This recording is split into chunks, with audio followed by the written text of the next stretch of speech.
Children nature's future assets. ప్రతి పేరెంట్కి ఉంటుంది పిల్లలు బాగా చదవాలని, పెద్దోళ్ళు అవ్వాలని, నలుగురిలో మంచి పేరు తెచ్చుకోవాలని.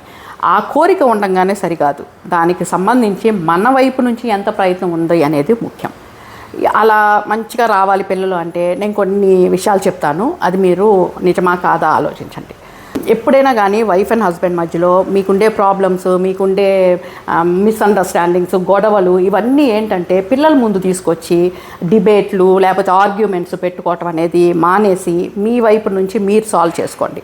పిల్లలకు మాత్రం స్ట్రాంగ్గా ఒకటి మైండ్లో ఇంజెక్ట్ చేయండి. ఏంటంటే అమ్మ నాన్న ఒకటే, అమ్మ ఏం చెప్తే నాన్న వింటాడు, నాన్న ఏం చెప్తే అమ్మ వింటుంది. ఇది ఒకటి కనుక మీరు పిల్లలకి చేశారు అంటే ఫ్యూచర్లో వాళ్ళు వచ్చిందే మీరు ఎంత స్ట్రాంగ్గా ఉంటున్నారో వాళ్ళు అదే పద్ధతిలో స్ట్రాంగ్గా పెరుగుతారు.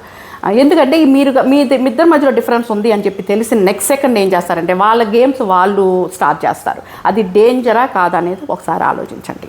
ఇంకో విషయం ఏంటి అంటే both father and mother work వెళ్తున్నారు, బిజీగా ఉంది షెడ్యూల్ అంతా కూడా. ఈవినింగ్ వాళ్ళు వచ్చేటప్పటికి వచ్చింది, వాళ్ళు స్కూల్ నుంచి పిల్లలు రావటం, వాళ్ళు ఫుడ్ తినటం, హ్యాపీగా పడుకోవటం అనేది మాత్రం రొటీన్ అయిపోయింది.